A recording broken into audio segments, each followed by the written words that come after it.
पंडित जवाहरलाल नेहरू, भारत के पहले प्रधानमंत्री की विस्तृत जीवनी, प्रारंभिक जीवन और परिवार।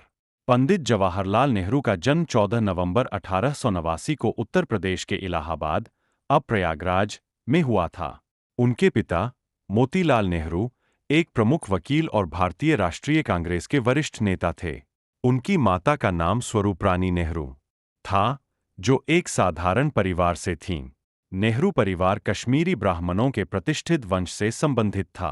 पंडित नेहरू का पालन पोषण संपन्न और प्रगतिशील वातावरण में हुआ, जिसमें उन्हें सर्वश्रेष्ठ शिक्षा और संस्कार मिले। नेहरू परिवार अत्यधिक शिक्षित था और पश्चिमी संस्कृति के प्रभाव में था। उनके पिता मोतीलाल नेहरू ने अपने बच्चों को उत्कृष्ट शिक्षा प्रदान करने का विशेष ध्यान रखा। जवाहरलाल नेहरू की प्रारंभिक शिक्षा उनके घर पर ही हुई, जहां उन्हें कई निजी शिक्षक पढ़ाते थे। बाद में उन्हें पढ़ाई के लिए इंग्लैंड भेजा गया। शिक्षा। जवाहरलाल नेहरू ने 15 वर्ष की उम्र में इंग्लैंड के हैरो स्कूल में दाखिला लिया। वहां कुछ वर्षों तक अध्ययन करने के बाद उन्होंने कैम्ब्रिज विश्वविद्यालय के ट्रिनिटी कॉलेज में प्रवेश लिया। 1910 में उन्होंने प्राकृतिक विज्ञान में स्नातक की उपाधि प्राप्त की। इसके बाद उन्होंने कानून की पढ़ाई के लिए लंदन के इनर टेम्पल में प्रवेश लिया और 1912 में वकील की योग्यता प्राप्त की। विदेश में पढ़ाई के दौरान नेहरू के विचारों पर पश्चिमी समाज, संस्कृति और राजनीति का गहरा प्रभाव पड़ा। वहां उन्होंने यूरोप के विभिन्न देशों की यात्रा की और समाजवादी विचारधाराओं को अपनाया।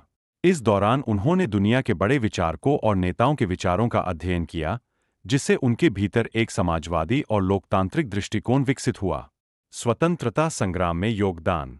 भारत लौटने के बाद जवाहरलाल नेहरू ने अपने पिता के साथ वकालत शुरू की, लेकिन जल्द ही उनका मन वकालत से हटकर भारतीय स्वतंत्रता आंदोलन की ओर आकर्षित हो गया।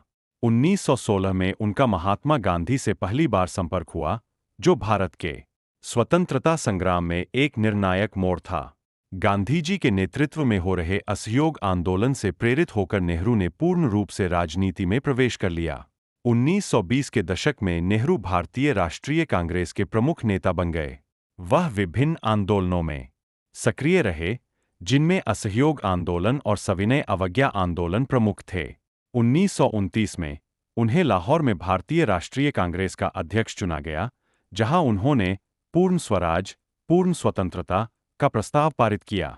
यह भारतीय स्वतंत्रता आंदोलन के इतिहास में एक महत्वपूर्ण क्षण था, जब कांग्रेस ने ब्रिटिश शासन से पूर्ण स्वतंत्रता की मांग की। 1930 के दशक में नेहरू ने कांग्रेस के भीतर समाजवादी विचारधारा को बढ़ावा दिया।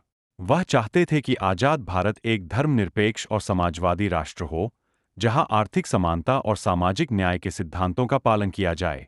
इस दौरान उन्होंने कई बार जेल यात्रा की। द्वितीय विश्व युद्ध और स्वतंत्रता की दिशा।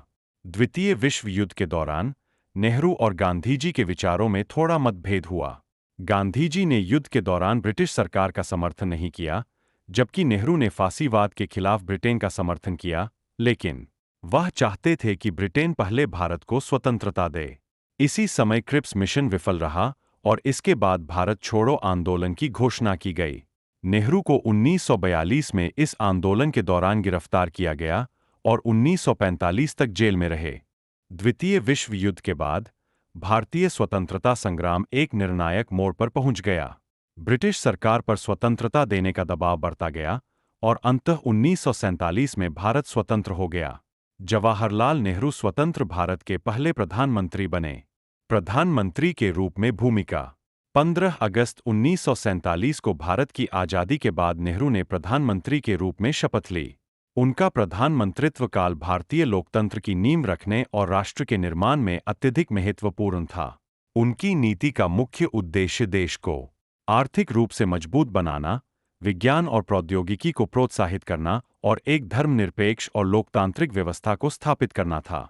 उनके द्वारा किए गए कई महत्वपूर्ण कार्यों में निम्नलिखित शामिल है। औद्योगिकीकरण।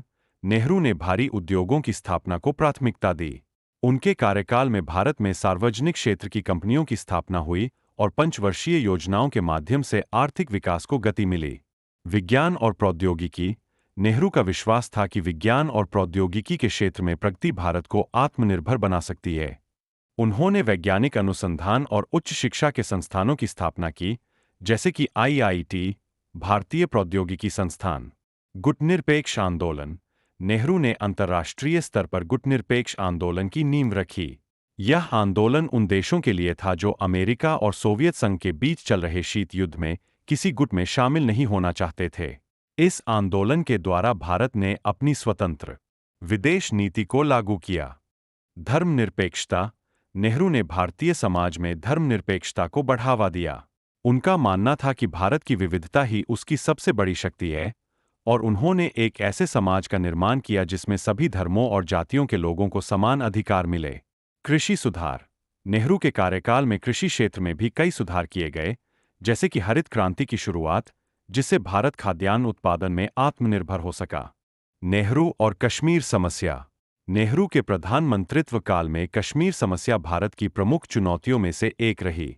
1947 में भारत और पाकिस्तान के विभाजन के समय कश्मीर का भारत में विलय विवादास्पद था। नेहरू का मानना था कि कश्मीर भारत का अभिन्न हिस्सा है, लेकिन पाकिस्तान के साथ संघर्ष और इस मुद्दे पर संयुक्त राष्ट्र में विवाद ने इस समस्या को और जटिल बना दिया। चीन के साथ संबंध। नेहरू की विदेश नीति का एक अन्य प्रमुख पक्ष चीन के साथ संबंध था। 1950 के दशक में नेहरू ने हिंदी चीनी भाई भाई का नारा दिया और पंचशील सिद्धांतों के आधार पर दोनों देशों के बीच शांतिपूर्ण सहअस्तित्व को बढ़ावा देने की कोशिश की। हालांकि 1962 में चीन के साथ हुए युद्ध ने इस मित्रता को समाप्त कर दिया। चीन के साथ इस युद्ध में भारत को हार का सामना करना पड़ा, जो नेहरू की विदेश नीति के लिए एक बड़ी विफलता साबित हुई। व्यक्तिगत जीवन। जवाहरलाल नेहरू का विवाह 1916 में कमला नेहरू से हुआ।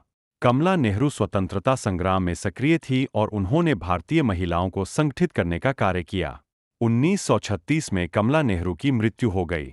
जवाहरलाल नेहरू और कमला नेहरू की एकमात्र संतान इंदिरा गांधी थीं, जिन्होंने आगे चलकर भारतीय राजनीति में एक महत्वपूर्ण भूमिका निभाई और देश की प्रधानमंत्री बनी। नेहरू का बच्चों के प्रति विशेष प्रेम था, और यही कारण है कि उनके जन्मदिन 14 नवंबर को भारत में बाल दिवस के रूप में मनाया जाता है।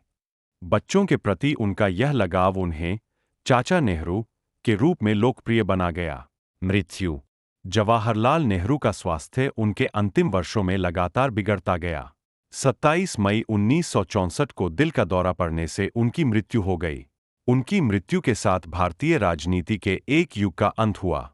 नेहरू की विरासत आज भी भारत के संविधान, उसकी लोकतांत्रिक संस्थाओं और आधुनिक राष्ट्र के निर्माण में उनके योगदान के रूप में जीवित है। निष्कर्ष। पंडित जवाहरलाल नेहरू भारतीय राजनीति के महानायक थे। उन्होंने न केवल भारत की स्वतंत्रता के लिए संघर्ष किया, बल्कि स्वतंत्र भारत की दिशा और दशा निर्धारित करने में भी अहम भूमिका निभाई। उन्होंने भारतीय लोकतंत्र, समाजवाद, धर्मनिरपेक्षता और गुटनिरपेक्षता के सिद्धांतों को अपनाया और इन्हीं सिद्धांतों के आधार पर आधुनिक भारत की नींव रखी।